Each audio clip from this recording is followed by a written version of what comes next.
جب اللہ کے نبی صلی اللہ علیہ وسلم پر غار حرا میں پہلی وحی نازل کی گئی اور جبریل علیہ السلام نے آپ کے مبارک سینے کو دبا کر کے کہا اقرا پڑھیے، تو آپ نے فرمایا ما انا بقاری، میں پڑھنا نہیں جانتا تو کیا پڑھوں۔ جہاں سے اقرا کے لفظ کے ساتھ قرآن مجید کے نزول کی ابتدا ہوتی ہے، وہیں سے ما انا بقاری کے ساتھ رسول اکرم صلی اللہ علیہ وسلم کی زبان مبارک سے نکلا ہوا کلمہ حدیث صحیح اور حدیث مبارک کی شکل میں وجود میں آتا ہے۔ یہ دو ایسے چشمے صافی ہیں کہ ایک سے استفادہ کیا جائے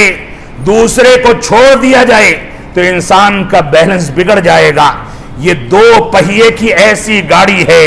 کہ دونوں کی دونوں چیزیں لے کر کے چلیں گے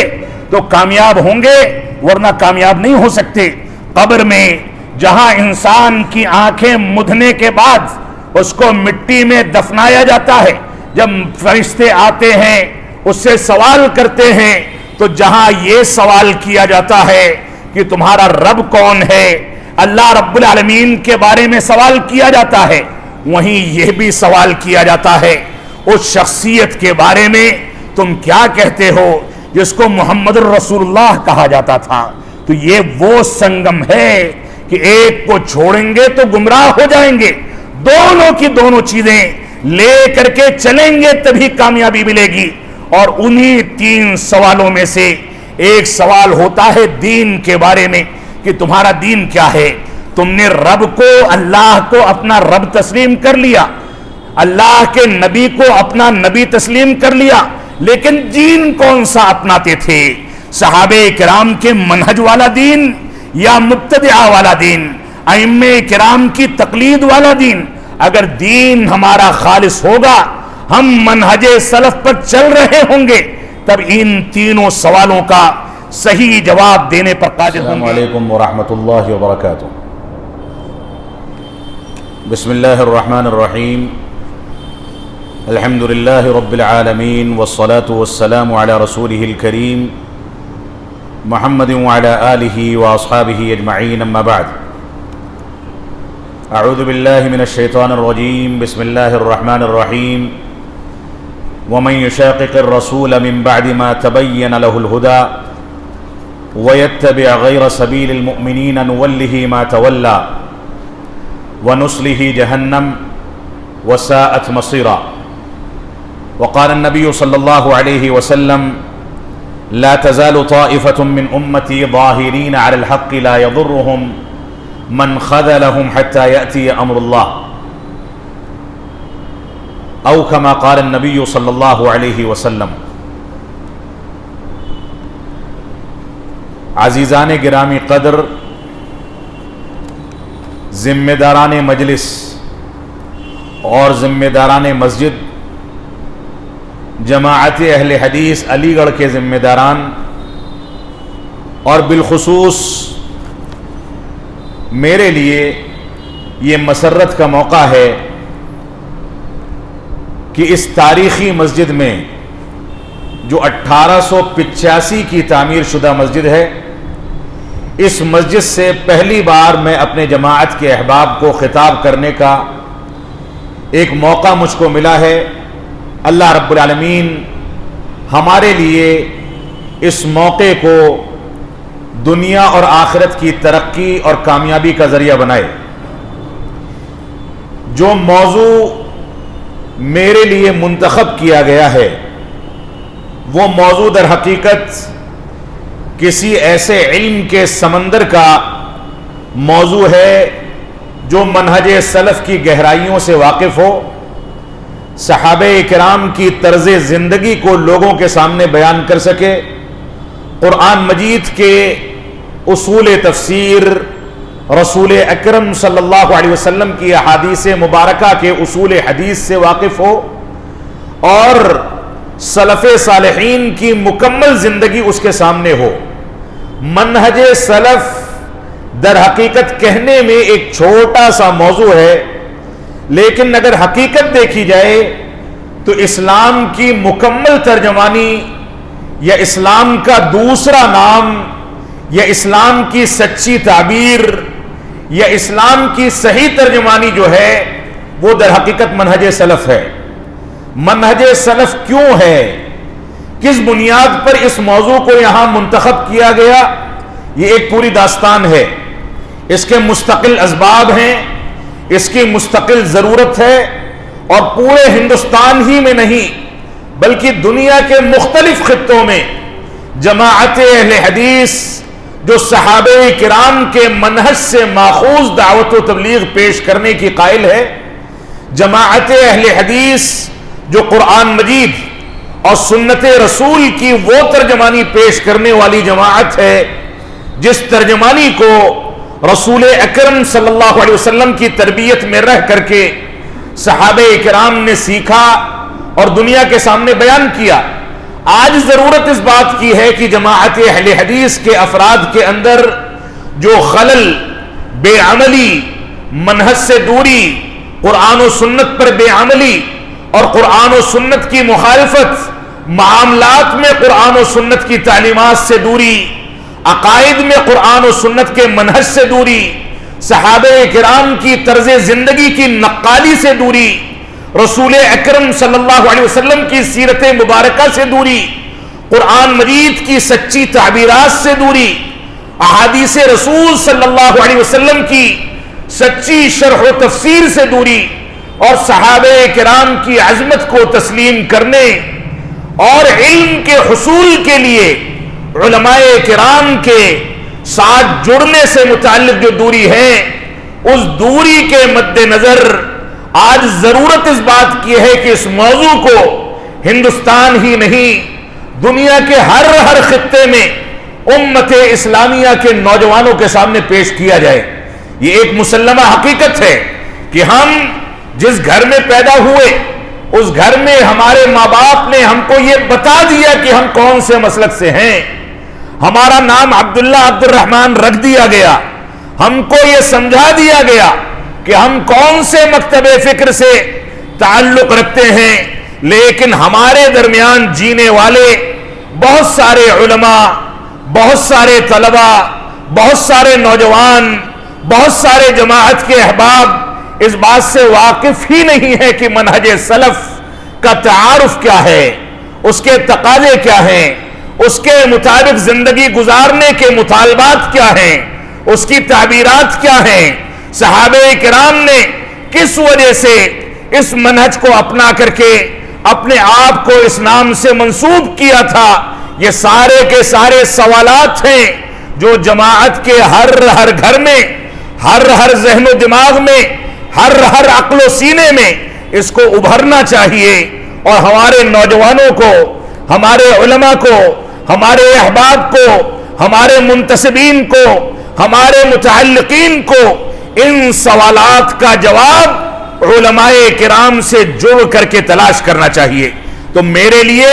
یہ مسرت کا موقع ہے کہ جماعت اہل حدیث کی ایک قدیم مسجد جو 1885 سے یہاں پر قائم ہے، اس مسجد میں آج مجھ کو اپنے بعض احباب سے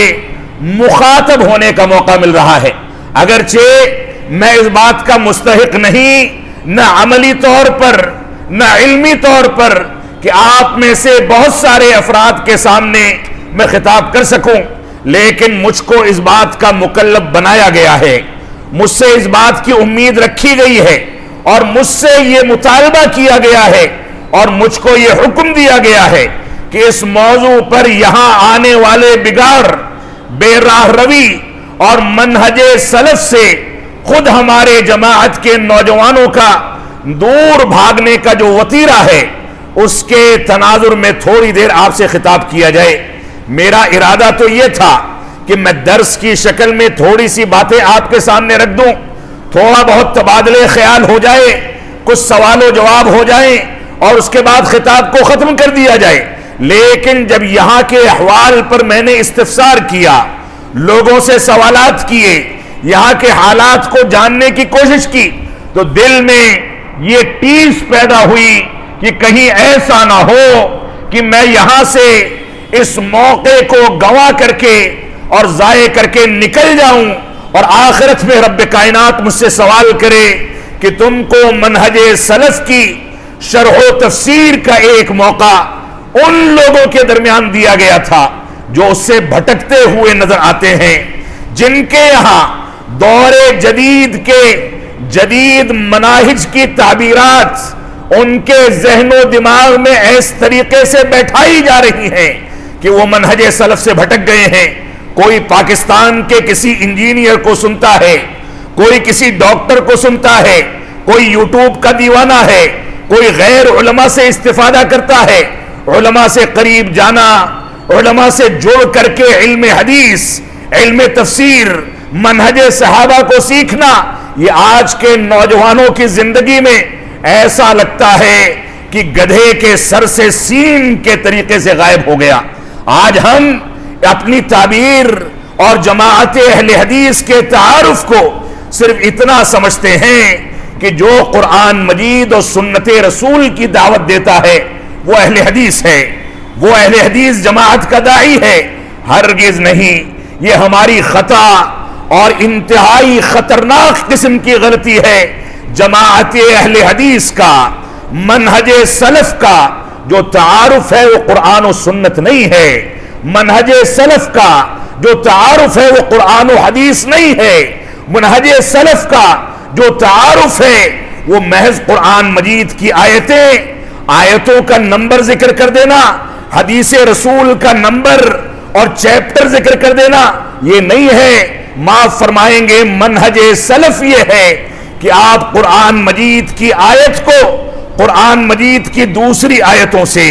قرآن مجید کی آیت کو رسول اکرم صلی اللہ علیہ وسلم کی صحیح احادیث سے، اور قرآن مجید اور صحیح احادیث کو صحابہ کرام کی شرح و تفسیر سے سمجھیں۔ ایک آیت کریمہ کا ظاہری مفہوم کچھ اور ہوتا ہے، صحابہ کرام اس کی عملی تطبیق کچھ اور پیش کرتے ہیں۔ ایک حدیث رسول کا مفہوم کچھ سمجھا جاتا ہے اور صحابہ کرام نے اس کا مفہوم کچھ اور پیش کیا ہے۔ لہذا ہماری یہ ذمہ داری ہے کہ قرآن مجید کو، رسول اکرم صلی اللہ علیہ وسلم کی صحیح احادیث کو منہج سلف اور منہج صحابہ کے مطابق سمجھیں۔ بے شمار آیتیں، بے شمار حدیثیں ایسی ہیں جن کو بطور دلیل پیش کیا جاتا ہے، لیکن اگر گہرائی میں جا کر کے اس کی شرح و تفسیر منہج صحابہ کے اندر تلاش کی جائے تو عمل اس سے مختلف ہوتا ہے جو عمل ہم نے منتخب کیا ہے۔ لہذا تعبیر یہ ہے کہ قرآن مجید اور احادیث صحیحہ کو صحابہ کرام اور منہج سلف پر سمجھنا، اس کے مطابق اس کو اخذ کرنا، اس کے مطابق چلنا، اس کے مطابق زندگی گزارنا، اس کے مطابق عبادات کو انجام دینا، اس کے مطابق زندگی کے تمام گوشوں کو ڈھال دینا۔ اور کوئی بتائے کہ منہج سلف اور قرآن و سنت کی تعبیرات میں کون سا ایسا مسئلہ ہے جس کی تعبیر پیش نہ کی گئی ہو۔ رسول اکرم صلی اللہ علیہ وسلم کیسے چلتے تھے، قدم کتنے فاصلے پر رکھتے تھے، چڑھتے تھے تو کون سے اسلوب میں چڑھتے تھے، اور ڈھلان پر اترتے تھے تو کون سے آداب کو اختیار کرتے تھے، استنجا اور قضاء حاجت کے لیے جاتے تھے تو کون سے آداب اختیار کرتے تھے، گفتگو کرنے کا اسلوب کیا تھا، نگاہیں کہاں رہتی تھی، داڑھی کے کتنے بال پکے تھے، سر کے کتنے بال پکے تھے، بیویوں سے کون سا اسلوب اختیار کرتے تھے، شادی بیاہ میں کون سے آداب اپناتے تھے، چھوٹے بچوں سے ملتے تھے تو ان سے کیسے پیش آتے تھے، ہم عمر لوگوں سے ملتے تھے تو کون سا تعامل کرتے تھے، بزرگوں سے سامنا ہوتا تھا تو کس انداز سے ان سے پیش آتے تھے۔ کون سی ایسی چیز ہے جو سیرت رسول میں، سنت رسول میں اور قرآن و سنت کے اندر موجود نہیں ہے؟ ساری کی ساری چیزوں کی تعبیرات موجود ہیں۔ کسی نے مذاق اڑایا اور عمر بن خطاب رضی اللہ تعالیٰ عنہ اور دوسرے صحابہ کرام کے سامنے کہہ دیا کہ تمہارا نبی کیسا ہے کہ وہ تو استنجا اور قضاء حاجت کے آداب بھی بتاتا ہے، تو صحابہ کرام نے ایک زبان ہو کر کے کہا کہ ہاں ہمارا نبی ہمارے اوپر اتنا شفیق و مہربان ہے، ہمارا نبی ہماری بھلائی اور خیر خواہی کا اتنا زیادہ خواہاں ہے کہ جیسے ایک ماں اپنے بچے کو انگلی پکڑ کر کے چلنا سکھاتی ہے، استنجا اور قضاء حاجت کے آداب بتاتی ہے، دعائیں سکھاتی ہے، جاگنا سونا اور بیدار ہونا سکھاتی ہے، اسکول جانا اور آنا سکھاتی ہے، راستہ کراس کرنا اور ان ساری کی ساری چیزوں کو سکھاتی ہے۔ حقیقت یہ ہے کہ صحابہ کرام نے کہا کہ ہمارا نبی ہمارے اوپر اتنا شفیق و مہربان ہے کہ ہم کو ساری کی ساری چیزیں بتاتا ہے۔ یہ ایسا مشفق و مہربان نبی، ایسا قائد اعظم دنیا کی کسی طاقت کے پاس ہو تو اس کا ایک لمحہ بھی لا کر کے دکھایا جائے۔ حقیقت یہ ہے کہ ایسی کوئی بھی تصویر کشی دنیا کا کوئی بھی مذہب، کوئی بھی مکتب فکر، کوئی بھی طاقت، کوئی بھی ملک اس انداز کا عشر عشیر بھی پیش نہیں کر سکتا۔ لیکن یہ ساری کی ساری تعبیرات، یہ ساری کی ساری چیزیں اور وہ ساری کی ساری چیزیں جو رسول اکرم صلی اللہ علیہ وسلم کی سیرت مبارکہ سے، آپ کی احادیث مبارکہ سے، آپ کے مبارک عمل سے، آپ کے پاکیزہ وطیرے سے ہم تک پہنچی ہیں، ان کو پہنچانے کا ذمہ دار کون ہے؟ کس نے وہ تعبیرات ہم تک نقل کی؟ وہ صحابہ کرام تھے جن کے پاس پہننے کا کپڑا نہیں تھا، کھانے کے لیے کھانا اور پینا دستیاب نہیں تھا، چلنے کے لیے سواریاں نہیں تھیں، سر ڈھانکنے کے لیے گھر اور مکان نہیں تھا، اوڑھنے کے لیے چادریں نہیں تھیں، کھانے پینے کے لیے برتن نہیں تھے، جنگ کرنے کے لیے ہتھیار نہیں تھے، کوئی بھی چیز نہیں تھی۔ لیکن ان صحابہ کرام نے اپنے نبی کے ایک ایک عمل کو، ایک ایک اتار چڑھاؤ کو، زندگی کے ایک ایک گوشے کو اور تمام کی تمام چیزوں کو ہم تک پہنچایا۔ ہمارے محسنین اور سب سے عظیم محسنین، اس دین کو ہم تک پہنچانے والے، جن کے بدولت آج ہم اس مسجد میں جمع ہوئے، جن کے بدولت آج ہم کو سیرت رسول، سنت رسول اور قرآن مجید کے مطالعے کا موقع ملتا ہے، جن کے احسانات کے نتیجے میں آج ہم کو یہ پتہ چلتا ہے کہ ہمارے نبی نے چلتے پھرتے، سواری پر، پیدل یا استنجا اور قضاء حاجت کے لیے یا کھانے پینے کے لیے یا سونے اور بیدار ہونے کے لیے یا شادی بیاہ کرنے کے لیے، بچوں سے اور خواتین سے تعامل کرنے کے لیے کون سے آداب اختیار کیے؟ یہ سارے کے سارے آداب اگر نقل کیے ہیں تو صحابہ کرام نے نقل کیے ہیں۔ اس دور میں کوئی ایسا شخص نہیں تھا جو نبی کی حرکت و نقل کو دیکھ کر کے نوٹ کرتا ہو، بلکہ وہ ذہن و دماغ میں بیٹھاتے تھے۔ صحابہ کرام تھے جو ذہن و دماغ میں بیٹھاتے تھے، صحابہ کرام تھے جو اپنے ذہن و دماغ میں اس کی تصویر اتارتے تھے، وہ صحابہ کرام تھے جو اس پر عملی تطبیق دیتے تھے اور اس کے بعد اپنے عمل کو دوسروں تک منتقل کرتے تھے۔ ایک روایت میں ملتا ہے کہ ہم رسول اکرم صلی اللہ علیہ وسلم سے قرآن مجید کے نزول کے ساتھ پہلے قرآن مجید کی 10 آیتوں کو پڑھنا سیکھتے تھے، ان کو یاد کرتے تھے، ان کو سمجھتے تھے، ان کے معنی اور مفہوم کے بارے میں استفسار کرتے تھے، ان پر عمل کر لیتے تھے، اس کے بعد اگلی 10 آیتیں پڑھتے تھے۔ یہ صحابہ کرام کی زندگی کی مکمل تعبیر ہے۔ اسی وجہ سے چاہے ادنا سے ادنا صحابی ہو، چاہے بڑے سے بڑے مقام کا صحابی ہو، سارے صحابہ کرام، چاہے وہ صحابی رسول اکرم صلی اللہ علیہ وسلم سے بالمشافہ نہ مل سکا ہو، بلکہ حجۃ الوداع میں دور سے آپ کو دیکھا ہو، ایمان کی حالت میں آپ کا خطاب سنا ہو، ایمان کی حالت میں وفات پائی ہو، دور سے دیکھ لیا ہو، تو بھی وہ صحابی رسول، چاہے ادنا سے ادنا صحابی رسول ہو، بڑے سے بڑے درجے کا صحابی رسول ہو، خلفائے راشدین ہوں، اصحاب بدر ہوں، اصحاب بیعت رضوان ہوں، اصحاب فتح مکہ ہوں، جو بھی صحابہ کرام ہوں، ان سارے کے سارے صحابہ کرام کے بارے میں اللہ رب العالمین نے قرآن مجید میں یہ اعلان کر دیا، رضی اللہ عنہم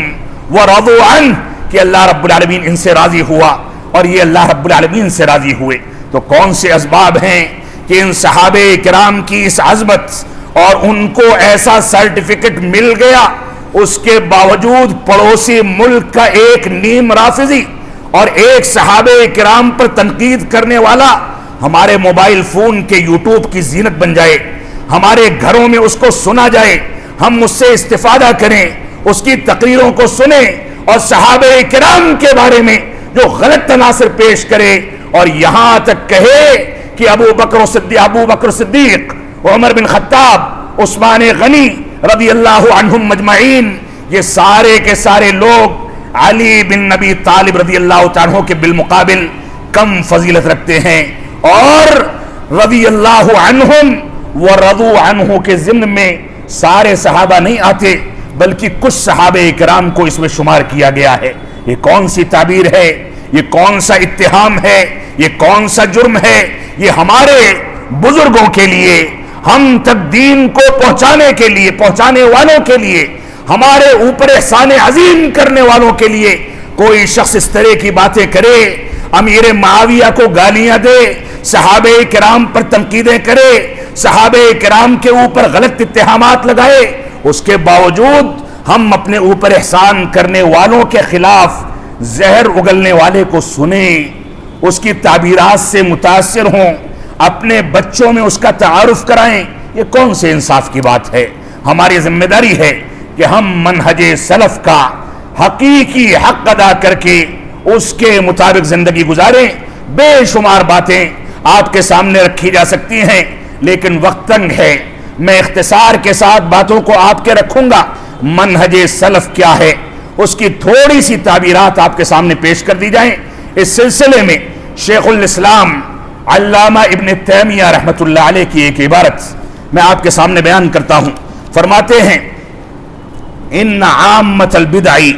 المتعلقۃ بالعلوم والعبادات انما وقع فی الامۃ فی اواخر الخلفاء الراشدین۔ فرماتے ہیں کہ امت اسلامیہ میں جو عام طور سے بدعتیں، گمراہی کے عقائد اور گمراہی کے مسائل پھیل گئے، چاہے وہ شرعی علوم کے اندر ہوں یا عبادات کے اندر ہوں، یہ عام طور سے امت اسلامیہ میں خلفائے راشدین کے عہد ذری کے اخیر میں پھیلنا شروع ہو گئے تھے۔ اس کے بعد کہہ رہے ہیں کیونکہ اللہ کے نبی صلی اللہ علیہ وسلم ہم کو اس بات کی خبر دیتے ہیں فَإِنَّهُ مَن يَعِشْ مِنْكُمْ فَسَيَرَى اخْتِلَافًا كَثِيرًا فَعَلَيْكُمْ بِسُنَّتِي وَسُنَّتِ الْخُلَفَاءِ الرَّاشِدِينَ الْمَهْدِيِّينَ۔ فرمایا اللہ کے نبی صلی اللہ علیہ وسلم نے، شیخ الاسلام علامہ ابن تیمیہ رحمۃ اللہ علیہ نے اپنی اس بات پر دلیل پیش کی ہے کہ اللہ کے نبی صلی اللہ علیہ وسلم فرماتے ہیں کہ تم لوگ عن قریب اپنی امت اور اپنی جماعتوں کے اندر اختلافات پاؤ گے، گمراہیوں کے راستے پاؤ گے۔ ایسی صورت میں صحابہ کرام نے پوچھا کہ اللہ کے نبی صلی اللہ علیہ وسلم ہم کیا کریں،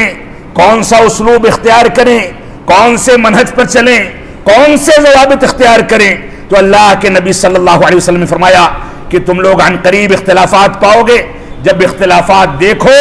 فعلیکم بسنتی وسنت الخلفاء الراشدین المہدیین، لہذا تمہارے اوپر واجب اور ضروری ہے کہ میری سنت کو اپنا لو،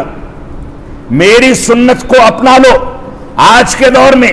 حجیت حدیث پر، احادیث رسول کی حجیت اور حدیث رسول کے دلیل ہونے پر بھی ہمارے مسلمانوں کا ایک طبقہ شبہات کی لکیر لگاتا ہے۔ وہ یہ کہتا ہے کہ ہمارے لیے قرآن مجید کافی ہے، وہ یہ کہتا ہے کہ ہمارے لیے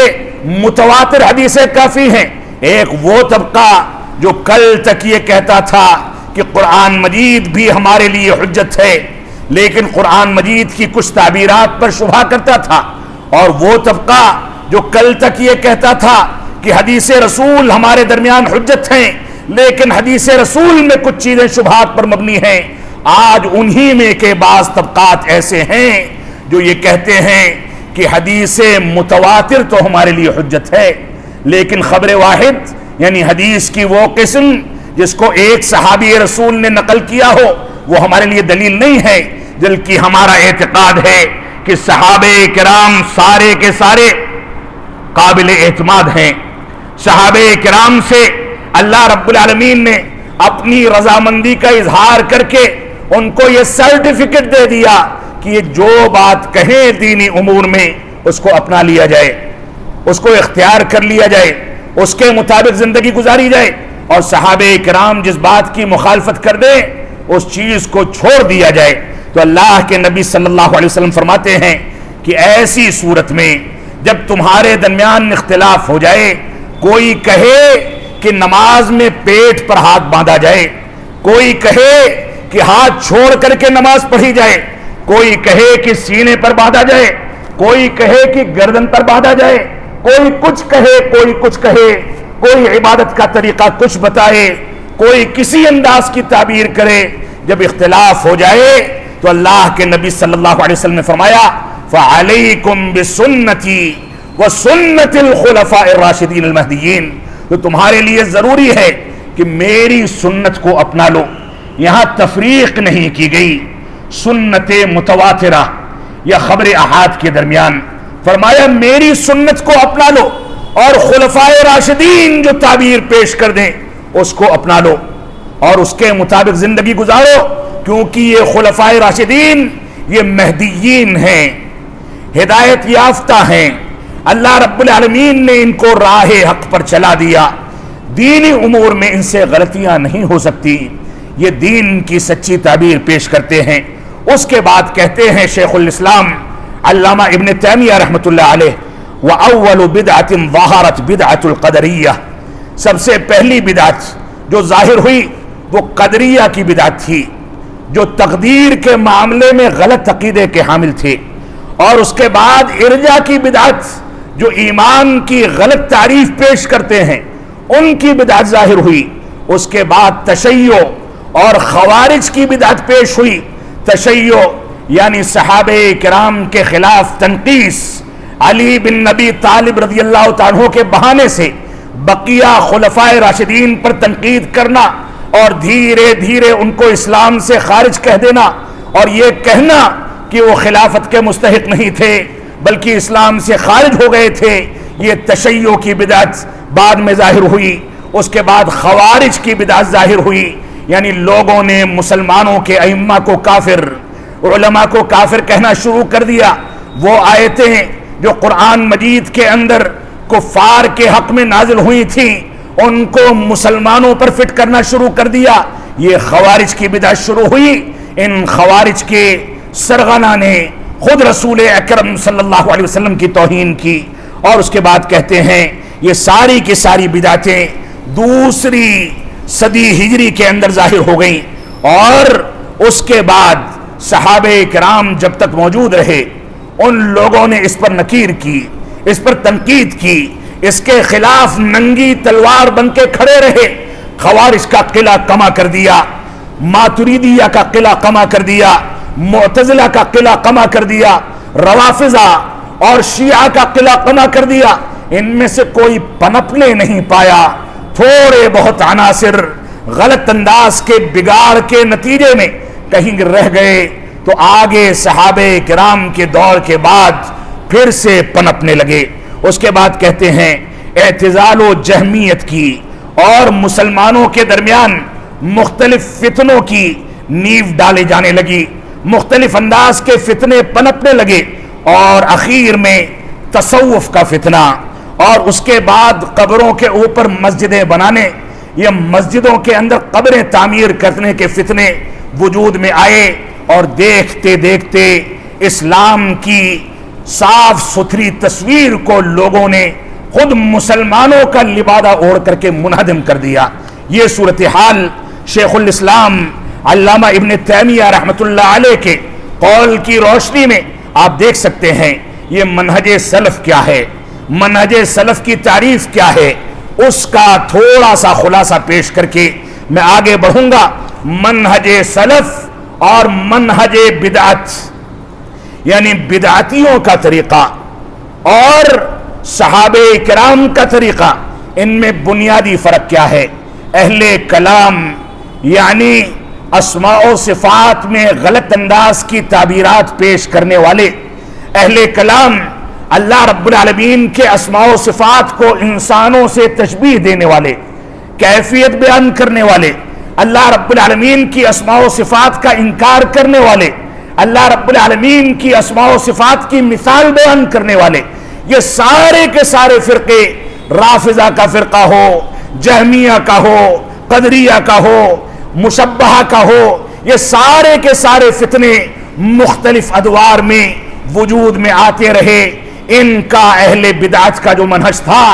یہ قرآن و سنت کے دلائل تو پیش کرتے تھے، یہ تو کہتے تھے کہ قرآن ایسا کہتا ہے، حدیث میں اس بات کا ثبوت ملتا ہے، لیکن صحابہ کرام کے منہج سے واقف نہیں تھے، صحابہ کرام کے منہج کے برعکس تعبیرات پیش کرتے تھے، آیت کریمہ پیش کر کے اس کی غلط تفسیر پیش کرتے تھے، حدیث رسول پیش کر کے اس کی غلط شرح پیش کرتے تھے، اور اپنی عقل کو قرآن و سنت اور منہج صحابہ کے منہج پر دخل دے کر کے فوقیت دیتے تھے۔ یہ کہتے تھے کہ یہ بات تو سمجھ میں آتی ہے لیکن ہمارے عقل میں نہیں بیٹھتی، لہٰذا ہم اس کو نہیں تسلیم کرتے۔ جب عقل کو انسان فوقیت دیتا ہے، عقل کو قرآن و سنت اور منہج صحابہ پر ترجیح دیتا ہے، تو نتیجہ یہ ہوتا ہے کہ وہ عقلانی ہو کر کے قرآن و سنت کا انکار کرتا ہے۔ کوئی ایسی حدیث جس کے بارے میں اس نے علماء کرام سے کوئی نتیجہ اخذ نہ کیا ہو، علم حدیث کو نہ سیکھا ہو، منہج سلف کو نہ سیکھا ہو، اس کے اپنے فہم کے مطابق وہ چیز اس کے عقل میں نہیں آتی، تو ایسی صورت میں وہ اس کا انکار کر بیٹھتا ہے۔ آپ دیکھیں قرآن مجید کی تفسیر کے فہم کے نام پر کئی جلدوں میں پائی جانے والی کتاب آج ہمارے گھروں کی زینت بنی ہے، جبکہ اس کتاب کے اندر تفسیر بالرائے کی ساری تعبیرات موجود ہیں، لیکن منہج صحابہ پر تفسیر پیش نہیں کی گئی۔ یہی وجہ ہے کہ ان تفسیروں کے اندر ابراہیم علیہ السلام کے سلسلے میں جو 3 جھوٹ کی حدیث صحیح بخاری میں ہے، اس حدیث کا انکار کر دیا گیا، دجال کے وجود کا انکار کر دیا گیا، اس تفسیر کے اندر صحیح احادیث کی بے شمار روایات کو انکار کر کے اس کو بالائے طاق رکھ دیا گیا۔ جب منہج سلف سے انسان ہٹتا ہے، اپنی عقل کو مقدم کرتا ہے، عقل کو ترجیح دیتا ہے، تو نتیجہ یہ ہوتا ہے کہ ایک دن حدیث کا انکار کرتا ہے اور دوسرے دن وہ قرآن مجید پر شبہات ڈالتا ہے۔ تو میں یہ بتا رہا تھا کہ کل تک جو لوگ یہ کہتے تھے کہ خبر متواتر حجت ہے، خبر واحد حجت نہیں، آج دیکھیے انہی میں کے بعض لوگ یہ کہتے ہیں کہ خبر واحد بھی حجت نہیں ہے اور خبر متواتر بھی حجت نہیں ہے، اور انہی میں کا ایک گروہ ایسا تیار ہو گیا اسی آس پاس کے علاقے میں، جو یہاں تک کہتے ہیں کہ قرآن مجید کے اندر اس کا معنی اور مفہوم تو موجود ہے، محفوظ ہے، لیکن الفاظ بدل چکے ہیں۔ ایسے عقائد کے مسلمان بھی موجود ہیں۔ جب آپ منہج سلف کو چھوڑیں گے تو ایک بار خبر متواتر اور اس کے بعد قرآن مجید، پہلے خبر واحد سے ہوتے ہوئے تواتر اور تواتر سے ہوتے ہوئے قرآن مجید کی آیات کا انکار، اس میں شبہات کی بنیادیں، یہ ساری کی ساری چیزیں آپ کی زندگی میں آتی چلی جائیں گی، اور یہ منہج سلف اور صحابہ کرام کے فہم سے دوری کا نتیجہ ہے۔ تو اہل کلام کا منہج یہ ہے کہ وہ قرآن و سنت اور منہج صحابہ کے دلائل پر اپنی عقل کو ترجیح دیتے ہیں، اور اہل سنت والجماعت کا منہج یہ ہے کہ وہ اپنی عقل کو کنارے رکھتے ہیں۔ قرآن مجید نے، سنت رسول نے، سنت صحیحہ نے اور صحابہ کرام کے مفہوم اور ان کی تعبیرات نے جو کچھ پیش کر دیا اس کو تسلیم کر لیتے ہیں، چاہے ان کے عقل میں آئے نہ آئے۔ عقل میں آتا ہے تو اللہ رب العالمین کی شکر گزاری ادا کرتے ہیں، نہیں آتا ہے تو یہ کہتے ہیں کہ ہمارے اسلاف نے ہماری بھلائی کے لیے جو کچھ بیان کیا اسی میں خیر اور بھلائی ہے، ہماری عقل اس کو قبول کرے نہ کرے، اگر قبول کرتی ہے تو ٹھیک ہے، نہیں کرتی ہے تو اس میں کوئی نقص واقع ہو سکتا ہے، لیکن قرآن و سنت کبھی بھی غلط نہیں ہو سکتے۔ اسی وجہ سے علی بن نبی طالب رضی اللہ تعالیٰ عنہ فرماتے ہیں کہ اگر دین کی بنیاد رائے پر ہوتی، اپنی عقل پر ہوتی، اپنی سمجھ بوجھ پر ہوتی، تو موزوں پر مسح نیچے تلوے کی جانب کیا جاتا، اوپر نہیں کیا جاتا۔ ہم چلتے ہیں گندگی تلوے میں لگتی ہے، ہم چلتے ہیں دھول مٹی تلوے میں لگتی ہے، لیکن اگر کسی نے وضو کر کے موزہ پہنا ہے اور وہ اپنے علاقے میں ہے، یعنی سفر میں نہیں ہے، تو ایک دن ایک رات وہ موزے پر مسح کر سکتا ہے، لیکن یہ مسح اوپر کی جانب کرنے کا حکم دیا گیا، کیونکہ شریعت اسلامیہ میں عقل کا دخل نہیں ہے۔ گندگی نیچے لگی ہے تو لگی رہے، اگر ہم نے اوپر مسح کر لیا تو ہماری نماز بھی مکمل، ہماری عبادت بھی مکمل، ہمارا وضو بھی مکمل، ہماری طہارت بھی مکمل۔ اس سے اس بات کی دلیل ملتی ہے کہ شریعت اسلامیہ میں عقل کا دخل نہیں ہے۔ اگر عقل کا دخل ہوتا تو اللہ رب العالمین کو دیکھے بغیر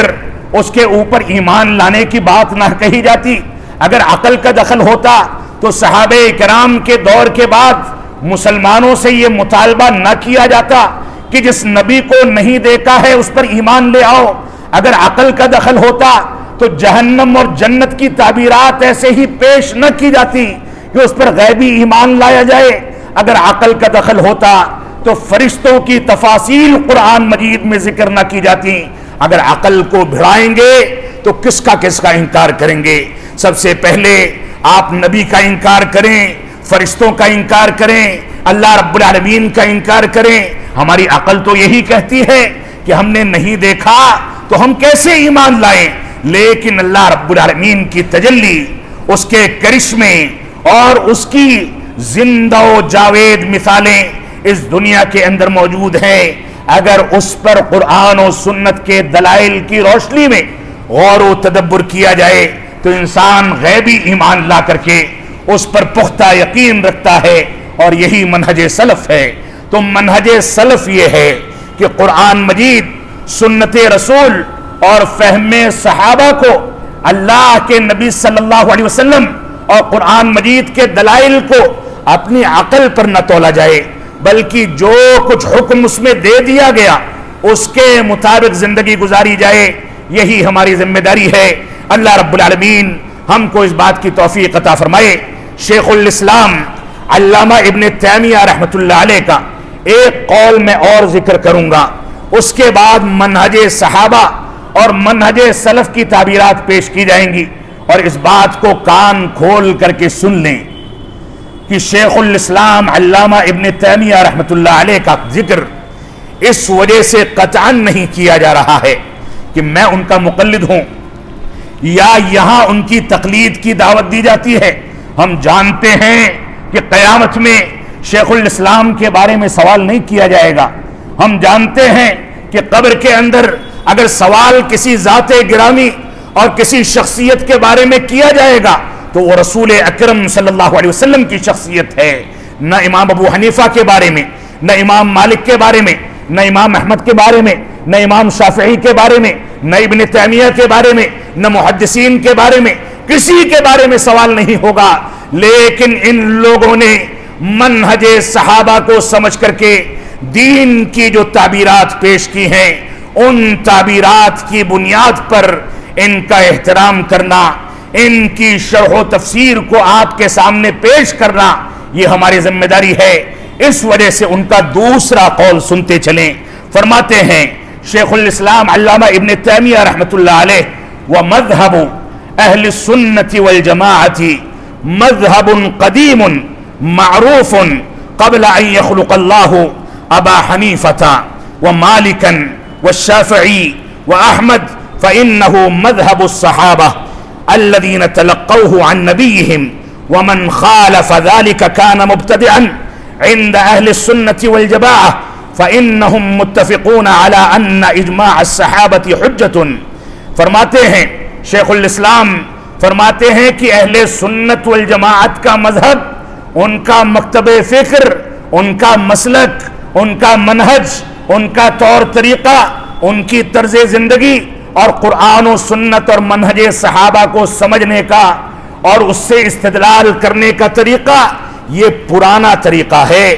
بہت پہلے سے چلا آ رہا ہے۔ جب اللہ کے نبی صلی اللہ علیہ وسلم پر غار حرا میں پہلی وحی نازل کی گئی اور جبریل علیہ السلام نے آپ کے مبارک سینے کو دبا کر کے کہا اقرا، پڑھیے، تو آپ نے فرمایا ما انا بقاری، میں پڑھنا نہیں جانتا تو کیا پڑھوں۔ جہاں سے اقرا کے لفظ کے ساتھ قرآن مجید کے نزول کی ابتدا ہوتی ہے، وہیں سے ما انا بقاری کے ساتھ رسول اکرم صلی اللہ علیہ وسلم کی زبان مبارک سے نکلا ہوا کلمہ حدیث صحیح اور حدیث مبارک کی شکل میں وجود میں آتا ہے۔ یہ دو ایسے چشمے صافی ہیں کہ ایک سے استفادہ کیا جائے دوسرے کو چھوڑ دیا جائے تو انسان کا بیلنس بگڑ جائے گا۔ یہ دو پہیے کی ایسی گاڑی ہے کہ دونوں کی دونوں چیزیں لے کر کے چلیں گے تو کامیاب ہوں گے، ورنہ کامیاب نہیں ہو سکتے۔ قبر میں جہاں انسان کی آنکھیں مدھنے کے بعد اس کو مٹی میں دفنایا جاتا ہے، جب فرشتے آتے ہیں اس سے سوال کرتے ہیں تو جہاں یہ سوال کیا جاتا ہے کہ تمہارا رب کون ہے، اللہ رب العالمین کے بارے میں سوال کیا جاتا ہے، وہیں یہ بھی سوال کیا جاتا ہے اس شخصیت کے بارے میں تم کیا کہتے ہو جس کو محمد رسول اللہ کہا جاتا تھا۔ تو یہ وہ سنگم ہے کہ ایک کو چھوڑیں گے تو گمراہ ہو جائیں گے،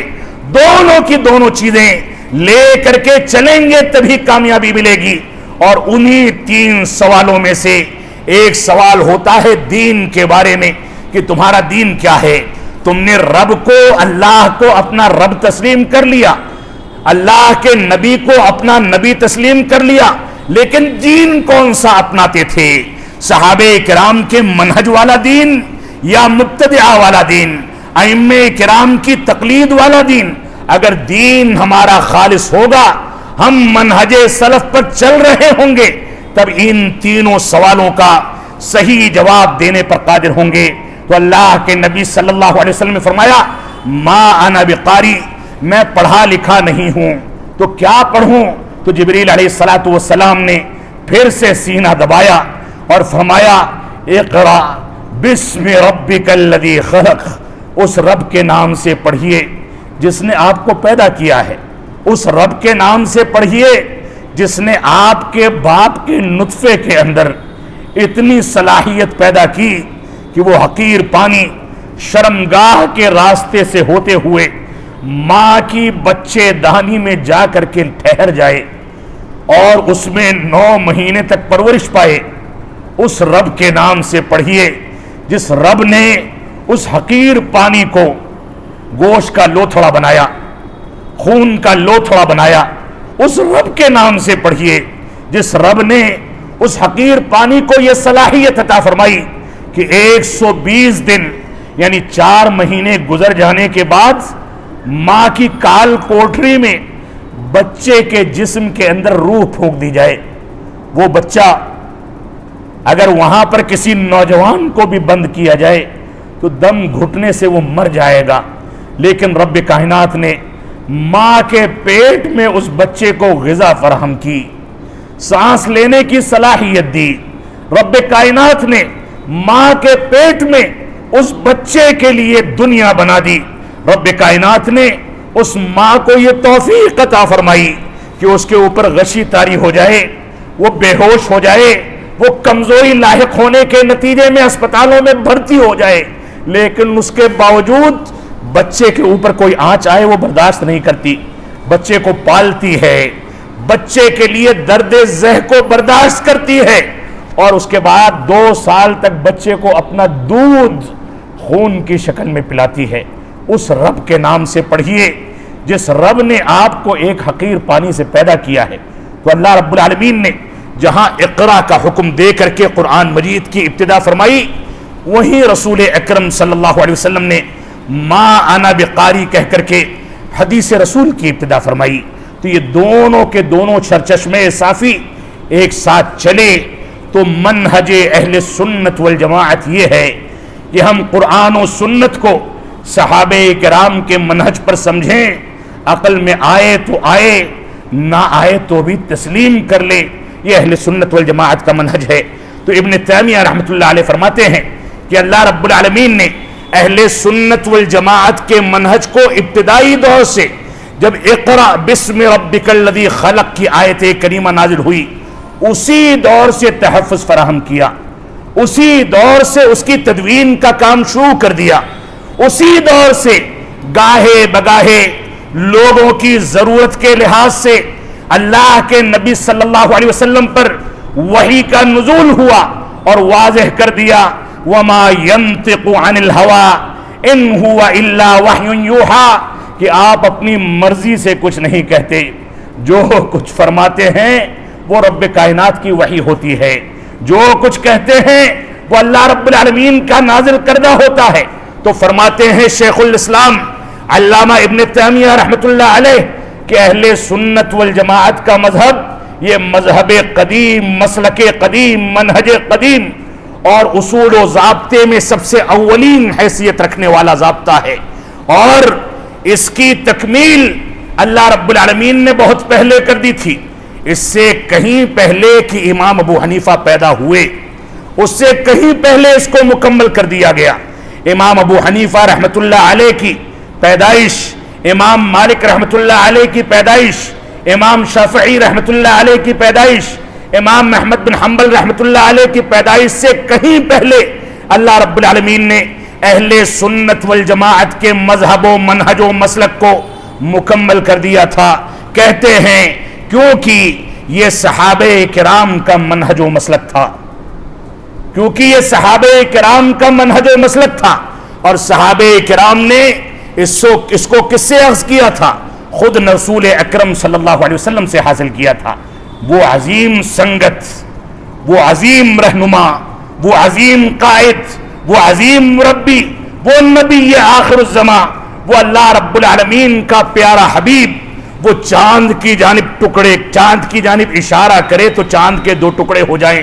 وہ پانی میں ہاتھ ڈال دے تو ایک گلاس پانی میں پوری فوجیں سیراب ہو جائیں، وہ کھانے پر ہاتھ لگا دے تو اتنی برکت ہو کہ دیگیں لگا دی جائیں تو لوگ آسودہ نہ ہوں، لیکن تھوڑے سے کھانے میں وہ ہاتھ لگائے تو پوری کی پوری فوج آسودہ ہو جائے۔ وہ نبی آخر الزمان، اللہ رب العالمین نے اس کو اس دنیا میں دین اسلام کی تکمیل کے لیے بھیجا تھا، اس پر قرآن مجید جیسا عظیم معجزہ نازل فرمایا تھا۔ تو یہ مذہب اہل سنت والجماعت کا ائمہ اربعہ کی پیدائش سے کہیں پہلے رسول اکرم صلی اللہ علیہ وسلم کی تربیت میں صحابہ کرام نے مکمل کر لیا تھا۔ اور اس کے بعد فرماتے ہیں جو اس منہج کی مخالفت کرے گا وہ بدعتی ہے، اور رسول اکرم صلی اللہ علیہ وسلم کا فرمان ہے کل بدعت ضلالہ وکل ضلالۃ فی النار، ہر بدعت گمراہی ہے اور ہر گمراہی جہنم میں لے جانے والی ہے۔ تو کہتے ہیں اہل سنت والجماعت کے اس منہج کی مخالفت کرنے والا بدعتی ہے، اور اہل سنت والجماعت اس بات پر متفق ہیں کہ صحابہ کرام جو بات اجماعی شکل میں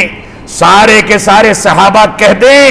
اس پر امت اسلامیہ کا اجماع ہوتا ہے، اور وہ چیز ہمارے لیے حجت اور دلیل ہوتی ہے۔ اب آپ سوچیں ان صحابہ کرام کی تنقید کرنے والے، ان کے اوپر تنقید کرنے والے، ان کی جانب غلط انداز کی انگلیاں اٹھانے والے، ان کے اوپر غلط انداز کے اتہامات لگانے والے، آج اگر ہمارے موبائل فون کی یہ سوشل میڈیا کی زینت بن جائیں، ان سے علم حاصل کیا جائے تو رب کائنات ہم کو کیسے معاف فرمائے گا؟ تو یہ اہل سنت والجماعت کا مذہب ہے۔ یہ عبارت شیخ الاسلام علامہ ابن تیمیہ رحمۃ اللہ علیہ کی مشہور کتاب منہاج السنت النبویہ کے اندر موجود ہے۔ میں نے شروع میں آیت کریمہ کی تلاوت کی تھی۔ اللہ رب العالمین نے فرمایا، سورہ نساء کی آیت کریمہ ہے، اللہ رب العالمین کا فرمان ہے وَمَن يُشَاقِقِ الرَّسُولِ مِن بَعْدِ مَا تَبَيَّنَ لَهُ الْهُدَى وَيَتَّبِعْ غَيْرَ سَبِيلِ الْمُؤْمِنِينَ نُوَلِّهِ مَا تَوَلَّى وَنُصْلِهِ جَهَنَّمَ وَسَاءَتْ مَصِيرًا، جس نے رسول اکرم صلی اللہ علیہ وسلم کی مخالفت کی اور اس چیز کے بعد مخالفت کی کہ صحابہ کرام نے اور قرآن و سنت کے دلائل نے طریقے کو اور راستے کو بالکل واضح کر دیا ہے، اس کے بعد وہ صحابہ کرام کے منہج سے ہٹ کر کے کوئی دوسرا طریقہ اختیار کرتا ہے تو اللہ رب العالمین نے وعید سنائی، نولیہ ما تولا، ہم اس کو اسی راستے پر چلا دیں گے جس راستے کو اس نے اختیار کیا ہے۔ اگر صحابہ کرام کی تنقیص کرنے کا راستہ اس نے اپنایا تو دھیرے دھیرے وہ صحابہ کرام کے اوپر کفر کا فتویٰ لگائے گا۔ اگر اس نے قرآن مجید کی حجیت پر شبہات پیدا کیے تو دھیرے دھیرے قرآن مجید کی آیات کا وہ انکار کرے گا۔ اگر اس نے سنت نبویہ اور حدیث نبویہ کی حجیت پر شبہات کیے تو دھیرے دھیرے وہ حدیث رسول کا انکار کرنے والا ہو جائے گا۔ یہ اللہ رب العالمین نے اس آیت کریمہ میں واضح کر دیا، فرمایا نولیہ ما تولا ونصلہ جہنم، اس نے جو راستہ اپنایا ہے ہم اس کو اسی راستے پر چلا دیں گے، ونصلہ جہنم، اور اس کو جہنم رسید کر دیں گے، وساءت مصیرا، یہ بہت برا ٹھکانہ ہے۔ ابن قدامہ رحمۃ اللہ علیہ مشہور محدث و فقیہ گزرے ہیں، فرماتے ہیں کہ اللہ رب العالمین نے اس آیت کریمہ میں صحابہ کرام اور تابعین عظام کی پیروی کا حکم دیا ہے۔ اللہ رب العالمین نے فرمایا وَمَن يَتَّبِعْ وَيَتَّبِعْ غَيْرَ سَبِيلِ الْمُؤْمِنِينَ، جس نے مومنوں کے راستے کو چھوڑ کر کے دوسروں کا راستہ اختیار کیا، فرماتے ہیں کہ دوسروں کے راستے سے مراد صحابہ و تابعین کے علاوہ دوسرے افراد کا راستہ ہے۔ تو اس آیت کریمہ میں اللہ رب العالمین نے صحابہ و تابعین کی جانب اشارہ فرمایا ہے، اور اسی وجہ سے رسول اکرم صلی اللہ علیہ وسلم نے فرمایا علیکم بسنتی و سنت الخلفاء الراشدین المہدیین، جیسا کہ حدیث پہلے گزر چکی۔ اسی طریقے سے اللہ رب العالمین نے صحابہ کرام کے بارے میں اس بات کی صراحت قرآن مجید کے اندر بھی ذکر کر دی، اور رسول اکرم صلی اللہ علیہ وسلم نے اس بات کا تذکرہ جا بجا فرمایا ہے کہ اللہ رب العالمین نے میرے لیے میرے ساتھیوں کو منتخب فرمایا ہے۔ اگر کوئی صحابہ کرام پر تنقید کرتا ہے،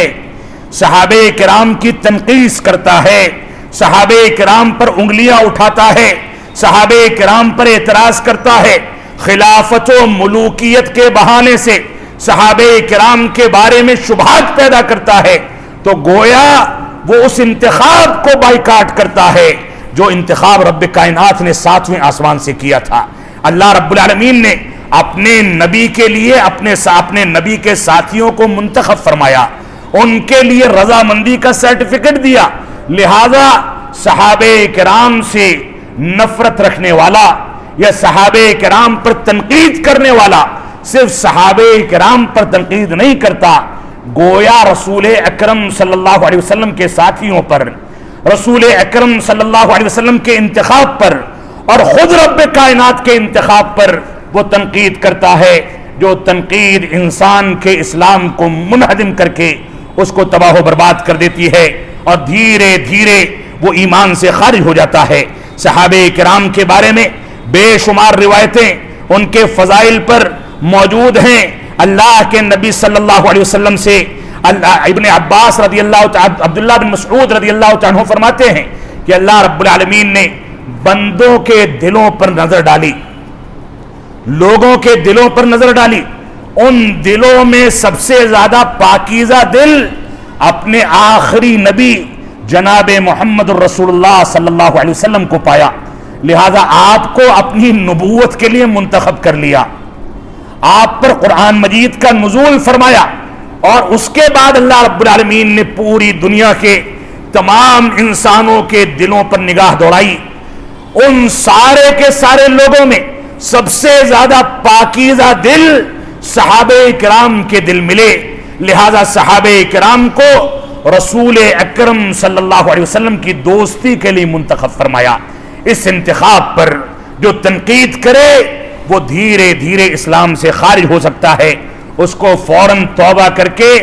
منہج صحابہ کی جانب رجوع کرنا چاہیے، کیونکہ یہ صحابہ کرام دین کے قیام کے لیے، یہ صحابہ کرام رسول اکرم صلی اللہ علیہ وسلم کی مدد اور آپ کی نصرت کے لیے یہ صحابہ کرام دین کو تحفظ فراہم کرنے کے لیے منتخب کیے گئے تھے، انہی پر تنقید کر دی جائے گی تو وہ دیوار منہدم ہو جائے گی جس دیوار پر اسلام کی بنیادیں ٹکی ہوئی ہیں۔ لہذا ہم کو اس سے توبہ کرنی چاہیے۔ اسی طریقے سے آپ دیکھیں حذیفہ بن یمان رضی اللہ تعالیٰ عنہ فرماتے ہیں، کہتے ہیں کل عبادت لم يتعبدها اصحاب محمد صلی اللہ علیہ وسلم فلا تعبدوها،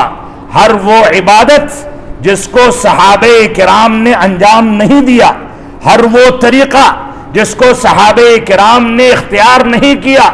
اس طریقے پر اللہ رب العالمین کی عبادت نہ کی جائے۔ کیوں نہ کی جائے؟ آگے فرماتے ہیں کہ کیونکہ فَإِنَّ الْأَوَّلَ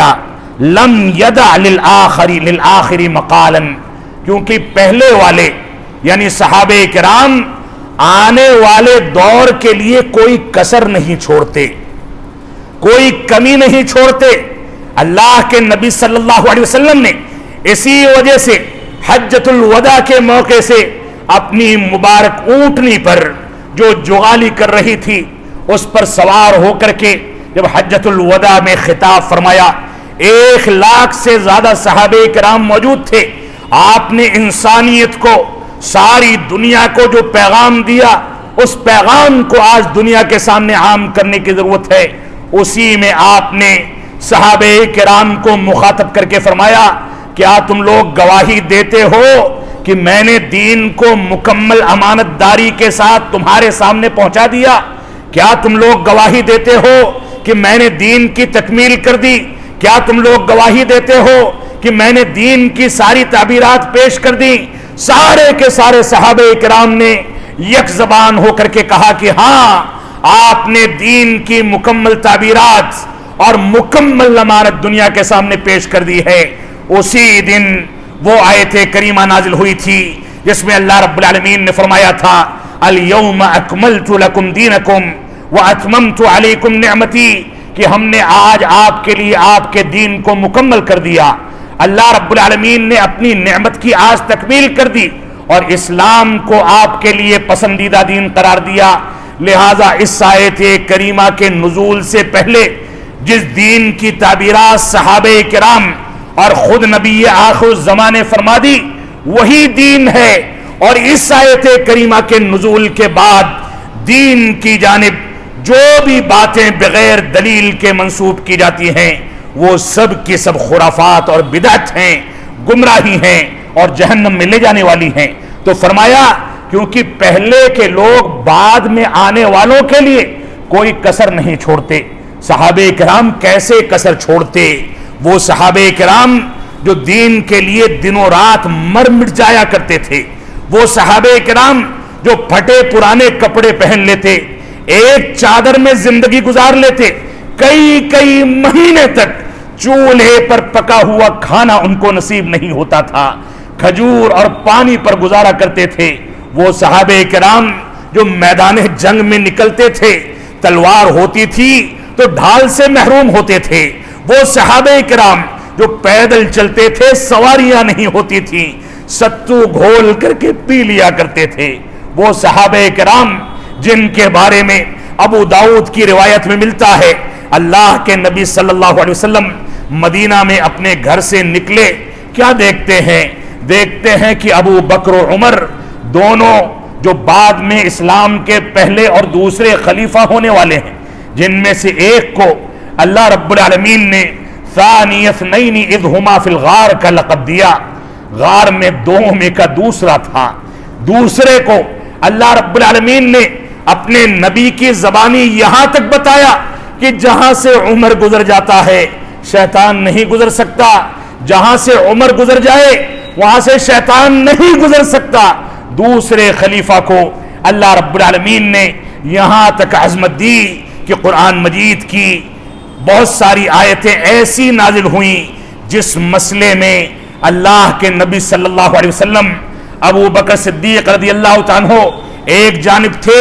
عمر بن خطاب رضی اللہ تعالیٰ عنہ دوسری جانب تھے، ان کی رائے کچھ اور تھی اور خود رسول اکرم صلی اللہ علیہ وسلم کی رائے کچھ اور تھی، لیکن اللہ رب العالمین نے عمر کی رائے کو پسند فرما کر کے قرآن مجید کا نزول فرمایا۔ اس عظمت کے دو صحابی رسول مدینہ کی گلیوں میں پیشانی پر شکن ہے، گھوم رہے ہیں، بے یار و مددگار ہیں، بھوک ان کے چہرے سے محسوس کی جا سکتی ہے، اور اردو زبان میں کہا جائے تو کلیجہ منہ کو آ رہا تھا۔ اللہ کے نبی صلی اللہ علیہ وسلم نے پوچھا کہ تم دونوں بے وقت کیوں نکلے ہو؟ کون سے اسباب ہیں؟ کس چیز کی تلاش میں ہو؟ ان دونوں نے کہا، اے اللہ کے نبی صلی اللہ علیہ وسلم، ہم گھر سے نکلے ہیں، گھر میں نہ کھانے کے لیے کچھ ہے، نہ پینے کے لیے کچھ ہے، نہ استعمال کا سامان ہے۔ اللہ کے نبی صلی اللہ علیہ وسلم پر ہمارے ماں باپ، ہمارے خاندان، ہمارا سرمایہ، ہماری جائیدادیں، ہمارا سارا کا سارا بیلنس اور سارا کا سارا سرمایہ قربان جائے۔ اللہ کے نبی صلی اللہ علیہ وسلم نے فرمایا، جس چیز نے تم دونوں کو نکالا ہے اسی نے مجھ کو بھی نکالا ہے، میں بھی بھوکا ہوں، میں بھی پیاسا ہوں۔ تو صحابہ کرام جو دین کے لیے اتنی قربانیاں دیں، اس کے باوجود وہ دین میں کوئی خلل پیدا ہو جائے، اتنی زیادہ پریشانیوں کے باوجود اس خلل کو برداشت نہ کر سکیں، تو وہ دین کے کسی حصے کو آنے والے لوگوں کے لیے تشنا کیسے چھوڑ سکتے ہیں؟ تو فرمایا، حذیفہ بن یمان رضی اللہ عنہ نے فرمایا کہ یہ صحابہ کرام آنے والے لوگوں کے لیے کوئی کسر نہیں چھوڑتے، بلکہ دین کو مکمل کر کے، دین کی ساری تعبیرات کی تکمیل کر کے اس دنیا سے گزرے ہیں۔ اسی وجہ سے اللہ کے نبی صلی اللہ علیہ وسلم نے، صحابہ کرام نے جب گواہی دے دی تو آسمان کی جانب اپنا مبارک چہرہ اٹھایا، اشارہ فرمایا، اور اس کے بعد فرمایا، اے رب کائنات تو گواہ رہنا، اے اللہ رب العالمین میں تجھ کو گواہ بناتا ہوں، اے رب کائنات میں تجھ کو گواہ بناتا ہوں کہ میں نے دین کی امانت کو مکمل کر دیا۔ جو دین اس وقت دین تھا وہی آج بھی دین ہے۔ دین کو حاصل کرنے کے لیے آپ کو پیچھے ہٹنا ہوگا، دین کی تکمیل کے لیے آپ کو پیچھے ہٹنا ہوگا، دین میں راہ نجات کو اپنانے کے لیے آپ کو پیچھے ہٹنا ہوگا۔ دین میں جدید قسم کے نعرے، یہ جدت پسندی، نئی نئی چیزوں کو ایجاد کرنا، یہ دین میں گمراہی کا نام ہے۔ اگر کوئی کامیابی چاہتا ہے، جنت کا راستہ چاہتا ہے، اللہ رب العالمین کی رضامندی چاہتا ہے، تو دنیا میں تو آگے بڑھے، لیکن دین میں پیچھے ہٹے، پیچھے ہٹے، پیچھے ہٹے، اتنا پیچھے چلے جائے کہ عہد صحابہ میں منہج صحابہ کے ذریعے دین کو حاصل کرے اور دین کے مطابق زندگی گزارے، تبھی وہ کامیاب ہوگا۔ تو فرماتے ہیں حذیفہ بن یمان رضی اللہ عنہ کہتے ہیں کہ فَإِنَّ الْأَوَّلَ لَمْ يَدَعْ لِلْآخِرِ مَقَالًا، کہ پہلے والے یعنی صحابہ کرام بعد میں آنے والوں کے لیے کوئی کسر نہیں چھوڑتے۔ فَاتَّقُوا اللَّهَ، اے لوگو اللہ رب العالمین سے ڈرو اور صحابہ کرام کے طریقے کو اختیار کرو۔ ابن المبارک رحمت اللہ علیہ نے اس روایت کو صحیح سند سے اپنی کتاب الزہد کے اندر ذکر فرمایا ہے۔ اس کے علاوہ بے شمار روایتیں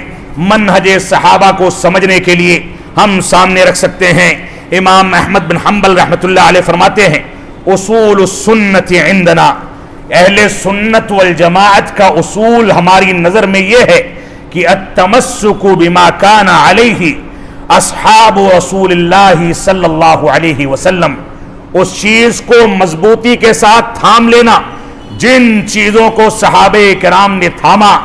صحابہ کرام نے بیان کیا، جن چیزوں کی تعبیرات صحابہ کرام نے بیان کر دی، ان چیزوں کو مضبوطی کے ساتھ تھام لینا، والاقتداء بہم، اور ان کی اقتداء اور پیروی کرنا، یہی ہماری نظر میں منہج اہل سنت والجماعت ہے۔ اسی طریقے سے علامہ ابن تیمیہ رحمت اللہ علیہ فرماتے ہیں، فمذهب اہل السنت والجماعہ ما دل علیہ الکتاب والسنہ واتفق علیہ سلف الامہ، فرماتے ہیں منہاج السنت النبویہ میں کہ اہل سنت والجماعت کا مذہب یہ ہے کہ جس پر قرآن و سنت دلالت کریں اور جس پر سلف امت کا اجماع ہو، سلف امت نے جن چیزوں کو برت کر کے دکھایا ہو، یہی ہمارا منہج ہے۔ اور اسی طریقے سے علامہ ابن القیم رحمۃ اللہ علیہ فرماتے ہیں کہ یقول عن المنحرفین، کہتے ہیں بھٹکے ہوئے لوگ، جو منحرف لوگ ہیں، ضلالت و گمراہی کو اپنانے والے لوگ ہیں، اہل کلام اور اہل بدعت جو ہیں، ان کی علامت اور پہچان کیا ہے؟ غور سے سنیں۔ فرماتے ہیں علامہ ابن القیم رحمۃ اللہ علیہ، ہم یقولون بالکتاب والسنہ، یہ گمراہ لوگ قرآن و سنت کی بات کرتے ہیں، یہ کہتے ہیں کہ قرآن میں یہ دلیل ہے، حدیث کی یہ دلیل ہے، لیکن یخالفون ما کان علیہ سلف الامہ، لیکن سلف صالحین اور صحابہ کرام جس طریقے پر چلتے تھے اور جس طریقے پر قرآن و سنت کی تفسیر اور تعبیر پیش کرتے تھے، اس کی یہ لوگ مخالفت کرتے ہیں۔ لہٰذا آج کے دور میں کوئی یہ کہے کہ قرآن مجید کی آیت نمبر اتنا، حدیث رسول کی حدیث نمبر اتنی، اور یہی ہمارے لیے دلیل کے طور پر کافی مانا جائے، معاف فرمائیں گے، یہ گمراہی کی علامت ہے۔ اصل یہ ہے کہ ہم قرآن و سنت کو سلف صالحین اور بالخصوص صحابہ و تابعین کے منہج پر سمجھیں، جیسا کہ اس عبارت سے واضح ہوتا ہے۔ کہتے ہیں اس کے بعد کہ اللہ رب العالمین کا فرمان ہے وَمَن يُشَاقِقِ الرَّسُولِ مِن بَعْدِ مَا تَبَيَّنَ لَهُ الْهُدَى وَيَتَّبِعْ غَيْرَ سَبِيلِ الْمُؤْمِنِينَ نُوَلِّهِ مَا تَوَلَّى وَنُصْلِهِ جَهَنَّمَ۔ کہتے ہیں امام ابن القیم رحمۃ اللہ علیہ کہ غیر سبیل مؤمنین سے جو اس آیت کریمہ میں ذکر کیا گیا ہے، یعنی سلف صالحین کی مخالفت کرنے والا طریقہ جس نے اختیار کر لیا، ہم اس کو گمراہ کر کے جہنم رسید کر دیں گے۔ اس آیت کریمہ میں اسی منہج کا تذکرہ کیا گیا ہے۔ علامہ مقریزی رحمۃ اللہ علیہ فرماتے ہیں کہ ہر بدعت کی اصل یہ ہے، اصل کل بدعت فی الدین البعد عن کلام السلف والانحراف فی اعتقاد الصدر الاول۔ فرماتے ہیں مشہور امام و فقیہ گزرے ہیں، کہتے ہیں کہ بدعت کی اصل یہ ہے، دین کے اندر نئی باتوں کو ایجاد کرنے کی اصل یہ ہے کہ انسان سلف اور صحابہ کرام کے منہج سے دوری اختیار کر لے۔ اگر دوری اختیار کرے گا تو بدعت میں واقع ہو کر کے گمراہ ہو جائے گا، اور اسی طریقے سے صدر اول یعنی صحابہ کرام کے اعتقاد کی مخالفت کرے تو بھی وہ بدعتی ہو کر کے گمراہ ہو جاتا ہے۔ حافظ ابن کثیر رحمۃ اللہ علیہ، جو کہ تفسیر ابن کثیر کے مؤلف ہیں، مشہور مفسر و فقیہ اور مشہور عالم دین گزرے ہیں، کہتے ہیں کہ اما اہل السنت والجماعہ، اہل سنت والجماعت کا جہاں تک معاملہ ہے، فیقولون فی کل فعل وقول لم یثبت عن الصحابۃ فہو بدعہ، کہتے ہیں کہ ہر وہ قول و فعل جو صحابہ کرام سے ثابت نہ ہو، اہل سنت والجماعت اس کو بدعت کہتے ہیں۔ فَإِنَّهُ لَوْ كَانَ خَيْرًا، کیونکہ اہل سنت والجماعت سے ثابت شدہ کوئی عمل اگر نہیں ہے اور وہ خیر ہوتا تو صحابہ کرام اور سلف صالحین اس کو سب سے پہلے بڑھ کر کے اور دوڑ کر کے اپناتے۔ ان لوگوں نے نہیں اپنایا، یہ اس بات کی دلیل ہے کہ اس میں خیر اور بھلائی نہیں ہے، وہ نیکی کا کام نہیں ہو سکتا۔ اس وجہ سے ہماری ذمہ داری ہے کہ ہم سلف صالحین کے طریقے کو اختیار کریں۔ اور اس کے بعد فرماتے ہیں لِأَنَّهُمْ لَمْ يَتْرُكُوا خَصْلَةً، کیونکہ ان لوگوں نے کوئی ایسی خصلت اور صفت نہیں چھوڑی جو صفت اور خصلت خیر کی صفات میں سے ہو، إِلَّا بَادَرُوا إِلَيْهِ، مگر اس کی جانب بڑھ کر کے دوڑ کر کے اس کو اپنا لیا۔ یہ صحابہ کرام کا طریقہ ہے۔ یہ تفسیر ابن کثیر کے اندر یہ عبارت موجود ہے۔ اور امام شافعی رحمۃ اللہ علیہ کی ایک عبارت آپ کے سامنے ذکر کر دوں، علماء کرام کا تھوڑا سا مقام ذکر کر کے خطاب کو ختم کروں گا۔ امام شافعی رحمۃ اللہ علیہ کہتے ہیں کہ علم جو ہے یہ دو قسموں کا ہوتا ہے، ایک علم جو اتباع کا علم ہے، قرآن و سنت اور فہم صحابہ کو اپنانے کا علم ہے، اور ایک وہ علم جو استنباط اور استدلال کا علم ہے۔ لہذا جو اتباع کا علم ہے وہ اللہ رب العالمین کی کتاب اور رسول اکرم صلی اللہ علیہ وسلم کی سنت کے اندر موجود ہوتا ہے۔ اگر تم کو رب کائنات کی کتاب اور اس کی شرح و تفسیر جو سنت کے مطابق کی گئی ہے اس میں اپنے مسئلے کا حل مل جائے تو اس کو اپنا لو، اگر قرآن مجید کے اندر کچھ نہ ملے تو سنت رسول کی جانب تم رجوع کرو اور سنت رسول میں اپنے مسائل کا حل تلاش کرو۔ اگر سنت رسول کی شرح و تفسیر میں اس سے متعلق کوئی قول یا کوئی حدیث نہ ملے تو ایسی صورت میں تم اقوال صحابہ کے اندر اپنے مسائل کو حل کرو، اور اگر کوئی ایسا مسئلہ ہے جو اقوال صحابہ کے اندر بھی نہیں ملتا تو ایسی صورت میں تم پھر سے لوٹ آؤ قرآن مجید کی بنیاد پر علماء کرام نے جو اجتہاد کیا ہے اس اجتہاد و استنباط کی بنیاد پر تم اپنے مسائل کو حل کرو۔ قرآن مجید کی آیتوں سے اجتہاد و استنباط کی بنیاد پر اگر مسئلہ حل نہیں ہوتا تو حدیث رسول کے ذریعے سے پیش کیا گیا اجتہاد و استنباط تلاش کرو، اس کے ذریعے سے اپنا حل تلاش کرو، اور اگر اس میں بھی نہیں ملتا تو صحابہ کرام کے اقوال کی شرح و تفسیر اور علماء کرام نے اس کے متعلق جو اجتہاد و استنباط پیش کیا ہے اس میں اپنے مسئلے کا حل تلاش کرو۔ یہی تمہارے لیے مرجع و مصدر ہے، اور حقیقت یہ ہے کہ ایسے مسائل آٹے میں نمک کے برابر بھی نہیں ہوتے۔ سارے مسائل بالکل واضح ہیں۔ انسان کو زندگی گزارنی ہے تو وہ زندگی گزارنے کے لیے دلائل کو صحیح بخاری، صحیح مسلم، کتب ستہ اور قرآن مجید کی آیات میں تلاش کرے گا تو صحابہ کرام کے اقوال کی روشنی میں دلائل مل جائیں گے، وہ اپنی زندگی کے فیصلے لے سکتا ہے۔ اس وجہ سے اسی کے مطابق ہم کو فیصلہ کرنا چاہیے۔ اللہ رب العالمین ہم کو اس بات کی توفیق عطا فرمائے۔ اللہ رب العالمین نے ہم کو اس بات کا حکم دیا ہے کہ ہم علم شریعت کو حاصل کرنے کے لیے علماء کرام کی جانب رجوع کریں۔ موجودہ دور کے فتنوں میں سے ایک فتنہ یہ ہے کہ ہم نے یوٹیوب چینلز اور اس پر نمودار ہونے والے پڑوسی ملک کے ایک ڈاکٹر کو مفسر قرآن سمجھ لیا،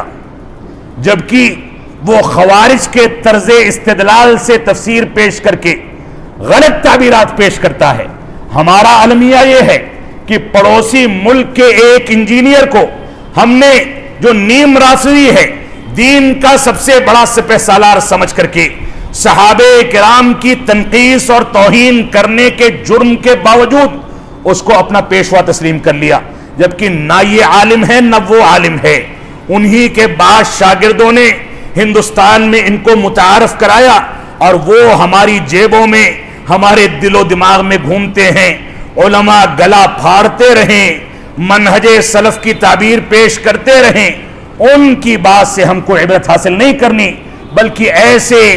جاہلوں کے ذریعے سے ہم کو علم شریعت سیکھنا ہے۔ تو آئیے مسلم، صحیح مسلم کے مقدمے کے اندر ایک عبارت ہے، اس عبارت کو سن کر کے ہم اس حالات کے بارے میں کچھ فیصلہ کریں۔ امام مسلم رحمۃ اللہ علیہ کی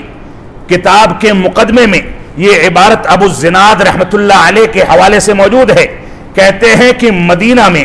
میں نے 100 سے زیادہ ایسے لوگوں کو پایا جو سارے کے سارے لوگ قابل اعتماد تھے۔ 100 سے زیادہ ایسے لوگ جو قابل اعتماد تھے، ما یوخذ عنہم الحدیث، کہتے ہیں لیکن ان سے علم حدیث حاصل نہیں کیا جاتا تھا۔ فرماتے ہیں مامون تھے، سب سے ہم مطمئن تھے کہ عملی طور پر ان کے اندر بگاڑ نہیں ہے، تہجد گزار ہیں، 5 وقتہ نمازوں کو ادا کرنے والے ہیں، قرآن مجید کی تلاوت کرنے والے ہیں، حدیث رسول کا مطالعہ کرنے والے ہیں، لیکن کہتے ہیں کہ ہم ان سے حدیث حاصل نہیں کرتے تھے۔ کیوں نہیں کرتے تھے؟ آگے کہتے ہیں یقال لیس من اہلہ، کہا جاتا تھا کہ یہ اس بات کے اہل نہیں ہے کہ ان سے علم لیا جائے۔ کیوں نہیں ہے؟ کہتے ہیں کفایہ ایک کتاب ہے، اس کے اندر اس بات کی صراحت موجود ہے۔ اس کا سبب بیان کرتے ہیں، لا یوخذ عنہم العلم کان یقال لیس من اہلہ کہتے ہیں کہ ان لوگوں سے علم حدیث بھی یا دوسرے علوم بھی نہیں لیے جاتے تھے. اور امام مالک رحمۃ اللہ علیہ نے کفایہ کے اندر اس بات کی صراحت کی ہے کہ ان سے علم اس لیے نہیں لیا جاتا تھا کہ ان لوگوں نے علم علماء سے حاصل نہیں کیا تھا، بلکہ کتابوں کا مطالعہ کر کے علم حاصل کرتے تھے. علماء کی شاگردی اختیار نہیں کرتے تھے، علماء سے کتابیں پڑھتے نہیں تھے، سمجھتے نہیں تھے. کتابوں کی عبارتوں کو، حدیث رسول کی عبارت کو، تفسیر کو، قرآن مجید کی آیتوں کو علماء کرام کے دروس میں بیٹھ کر کے صحابہ کرام کے اقوال پر سمجھنے کی ان کے ہاں صلاحیت نہیں تھی. لہذا ان لوگوں سے 100 سے زیادہ ایسے لوگ تھے جو معمون تھے، جن کے یہاں بدعت نہیں تھی، جن کے یہاں خرافات نہیں تھی، جن کے یہاں گمراہی نہیں تھی، لیکن ان سے علم نہیں لیا جاتا تھا کیونکہ انہوں نے علماء سے علم نہیں لیا تھا، کتابوں سے علم حاصل کیا تھا. اسی طریقے سے کہتے ہیں ان من اشراط الساعۃ، صحیح الجامع کی روایت ہے، اللہ کے نبی صلی اللہ علیہ وسلم نے فرمایا ان من اشراط الساعۃ ان یلتمس العلم من عند الاصاغر. کہتے ہیں کہ یہ قیامت کی نشانیوں میں سے ایک نشانی ہے کہ علم چھوٹے موٹے لوگوں سے حاصل کیا جائے. اصاغر کہا جاتا ہے وہ لوگ جن کے یہاں علم کی گہرائی نہ ہو. اصاغر کہا جاتا ہے ایسے لوگ جو فہم صحابہ اور بدعتیوں کے فہم کے درمیان تمیز نہ کر سکیں. اصاغر کہا جاتا ہے اہل بدعت اور بدعتیوں کو. تو فرمایا یہ قیامت کی نشانیوں میں سے ایک نشانی ہے کہ علم اصاغر سے یعنی بدعتیوں سے، کم علم لوگوں سے، کتابوں سے علم حاصل کرنے والوں سے حاصل کیا جائے. یہ اللہ کے نبی صلی اللہ علیہ وسلم کا فرمان ہے. اسی طریقے سے ابن ماجہ کی ایک صحیح روایت ہے، اللہ کے نبی صلی اللہ علیہ وسلم فرماتے ہیں فقیح واحد اشد علی الشیطان من الف عابد. فرمایا کہ ایک فقیہ یعنی ایک عالم دین، یہ ایک عبادت گزار اور تہجد گزار جو عابد ہے، عالم نہیں ہے، اس میں اگر 1000 عابد آ جائیں تو شیطان پر اتنے بھاری نہیں ہوں گے جتنا بھاری شیطان پر ایک عالم ہوتا ہے. یہ اللہ کے نبی صلی اللہ علیہ وسلم کا فرمان ہے. اور ابو ذر رضی اللہ عنہ سے فرمایا اللہ کے نبی صلی اللہ علیہ وسلم نے، اے ابو ذر تمہارے لیے اس سے کہیں زیادہ بہتر ہے کہ 100 رکعت نفلی نمازیں پڑھو. اس سے کہیں زیادہ بہتر ہے کہ اپنے گھر سے نکلو، کسی اچھے عالم کو، قابل اعتماد عالم کو تلاش کرو اور اس سے دین کا ایک مسئلہ سیکھ لو. اور اس سے کہیں زیادہ بہتر ہے کہ تم 1000 رکعتیں نفلی پڑھ لو. اس سے کہیں زیادہ بہتر اور افضل ہے کہ کسی عالم کے درس میں بیٹھ کر کے تم ایک مسئلے کو، شریعت کے پورے باب کو حاصل کر لو، ایک مسئلے سے متعلق ساری شکیں تیار کر کے اس پر قدرت حاصل کر لو. یہ 1000 رکعت نفلیں پڑھنے سے کہیں زیادہ بہتر ہے. یہ اللہ کے نبی صلی اللہ علیہ وسلم کا فرمان ہے. مسند احمد اور ابن ماجہ میں صحیح سند کے ساتھ موجود ہے. آج ہماری ذمہ داری ہے کہ ہم فہم سلف کے مطابق زندگی گزاریں. یہ فہم سلف کیوں اختیار کیا جائے؟ کیونکہ یہ فہم سلف سب سے زیادہ پاکیزہ منہج اور سب سے زیادہ پاکیزہ فہم ہے، کیونکہ اس کو ان لوگوں نے پیش کیا ہے جو سب سے زیادہ گہرا علم رکھنے والے تھے، سب سے زیادہ صاف دل کے لوگ تھے، سب سے زیادہ متقی اور پرہیزگار تھے، جن لوگوں کے احوال اور حالات کے تناظر میں اللہ رب العالمین نے 7ویں آسمان سے قرآن مجید کا اور حدیث رسول کا نزول فرمایا. ان لوگوں کا منہج آج کے دور کے تمام مناہج سے زیادہ پاکیزہ ہے، لہذا اس منہج کو اختیار کیا جانا چاہیے.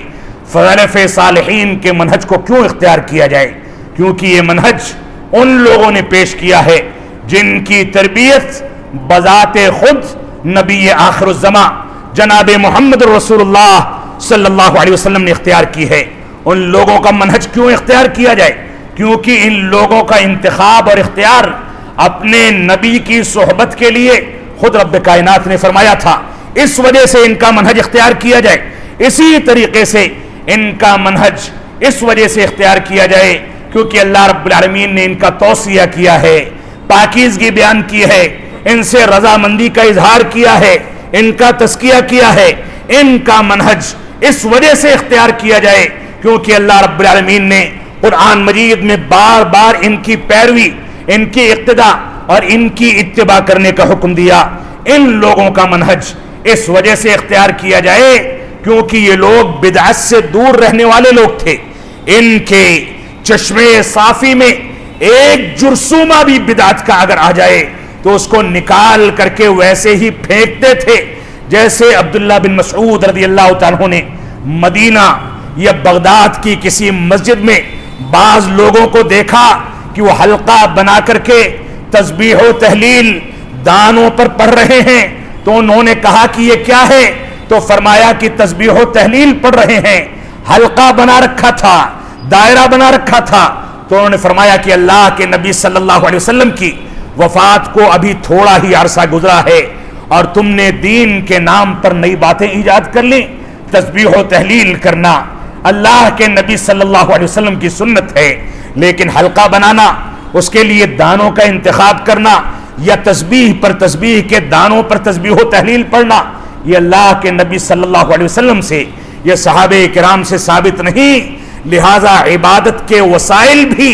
وہی اختیار کیے جائیں جو وسائل صحابہ کرام نے اختیار کیے تھے. اسی طریقے سے یہ خیر امت تھے. اللہ کے نبی صلی اللہ علیہ وسلم کا فرمان ہے خیر القرون قرنی ثم الذین یلونہم, اس کے اولین مخاطب یہ صحابہ کرام تھے. اس وجہ سے ان کا منہج اختیار کیا جائے. یہ صحابہ کرام تھے, انہوں نے قرآن مجید کی تعبیرات کو اللہ کے نبی صلی اللہ علیہ وسلم سے سیکھ کر کے دنیا کے سامنے پیش کیا. اس وجہ سے ان کا منہج اختیار کیا جائے. یہ صحابہ کرام تھے جو تفرقہ سے, گروہ بندی سے, اختلاف و انتشار سے, دینی مسائل میں بے راہ روی کو اختیار کرنے سے کوسوں دور تھے. اس وجہ سے ان کا منہج اختیار کیا جائے. اللہ رب العالمین ہم کو قرآن و سنت کی پیروی کرنے کی توفیق عطا فرمائے. اللہ رب العالمین ہم کو اس بات کی توفیق عطا فرمائے کہ ہم منہج سلف کو سمجھ سکیں, اس کے مطابق زندگی گزار سکیں. موجودہ دور جو دین کو حاصل کرنے کے طریقوں میں بھی فتنوں کا دور ہے, ہم ایسے لوگوں سے دین حاصل کرتے ہیں جو کیمرے کے غلام ہیں, جو مسجدوں کے منبر پر یا مسجدوں کی زینت بنتے کبھی نظر نہیں آتے. ایسے لوگ جنہوں نے باقاعدہ علماء کرام کی مجلس میں بیٹھ کر کے علم کو حاصل نہیں کیا, آج کے دور میں ان سے علم سیکھنے والے در حقیقت کہیں شبہات میں مبتلا ہو کر کے, کہیں حجیت حدیث کے بارے میں, کہیں صحابہ کرام کی تنقید کے بارے میں, کہیں قرآن مجید کی عظمت کے بارے میں, کہیں قرآن مجید کی حجیت کے بارے میں, کہیں حدیث رسول کی حجیت کے بارے میں غلط افکار اور عقائد کے حامل بن کر کے اس دنیا میں گمراہی پھیلا رہے ہیں. اللہ رب العالمین ہم کو صحیح انداز سے قرآن و سنت کی پیروی کرنے, منہج صحابہ اور منہج سلف کو اپنانے اور اس کے مطابق زندگی کو گزارنے کی توفیق عطا فرمائے. ہم جب تک جئیں تب تک اسلام پر جئیں, جب ہمارا خاتمہ ہو تو ایمان پر ہو. وصلی اللہ علی نبینا محمد وعلی آلہ وصحبہ وسلم. والسلام علیکم ورحمۃ اللہ وبرکاتہ.